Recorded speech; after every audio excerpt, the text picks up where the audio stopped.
4 वर्ष में और 150 जिलों में बनेंगे सहकारी बैंक, अमित शाह बोले। चुनाव से पहले 50% वृद्धि का लक्ष्य।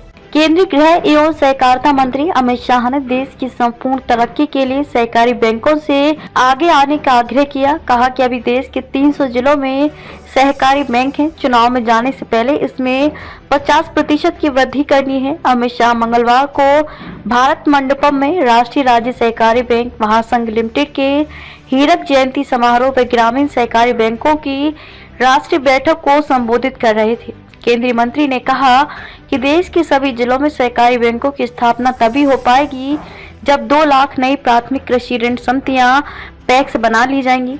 मतलब प्रत्येक पंचायत में एक पैक्स बन जाएगी। चाहे दूध उत्पादन प्राइमरी समिति हो या मछुआरों से संबंधित समिति, गांवों की प्रकृति जैसी होगी वैसी ही समितियों का गठन कर लिया जाएगा। सहकारी बैंकों को मजबूत करना है तो पैक्सों को मजबूत करना होगा। उन्होंने कहा कि पैक्सों को कंप्यूटराइज करने पर 25 करोड़ रुपए खर्च होंगे। इससे निबंधन से लेकर ऑडिट तक सारे काम ऑनलाइन होने लगेंगे।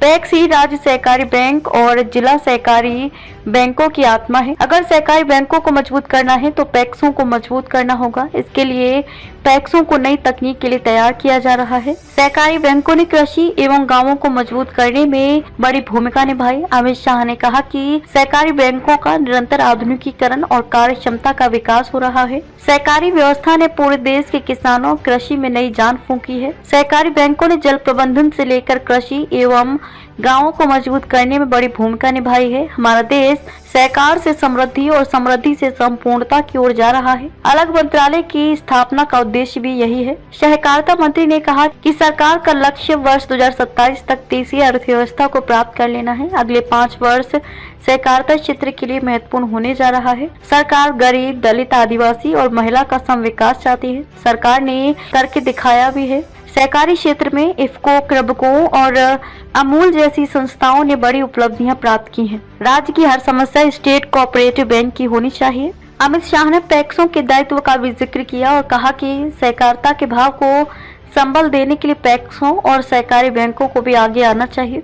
गांव की हर समस्या पैक्स की होनी चाहिए, जिले की समस्या कोऑपरेटिव बैंक और राज्य की हर समस्या स्टेट कोऑपरेटिव बैंक की होनी चाहिए। सहकारिता को जन विश्वास भी अर्जित करनी होगी। इसके लिए पारदर्शिता जरूरी है। राज्य एवं जिला सहकारी बैंकों को भी पारदर्शी व्यवहार की शुरुआत करनी होगी। अगर ऐसा नहीं होगा तो हम अपने उद्देश्य में सफल नहीं हो सकते हैं। आपदा शमन और क्षमता निर्माण परियोजनाओं के लिए राज्यों के लिए 1115 करोड़ की मंजूरी। केंद्रीय गृह मंत्री अमित शाह की अध्यक्षता वाली एक उच्च स्तरीय समिति ने 15 राज्यों में विभिन्न आपदा शमन और क्षमता निर्माण परियोजनाओं के लिए 1000 करोड़ रुपए की मंजूरी दी है। एक आधिकारिक बयान के अनुसार समिति ने 115.67 करोड़ रुपए के कुल परिव्यय पर सभी राज्यों और केंद्र शासित प्रदेशों में नागरिक सुरक्षा, स्वयंसेवकों के प्रशिक्षण और क्षमता निर्माण के लिए एक और परियोजना को भी मंजूरी दी।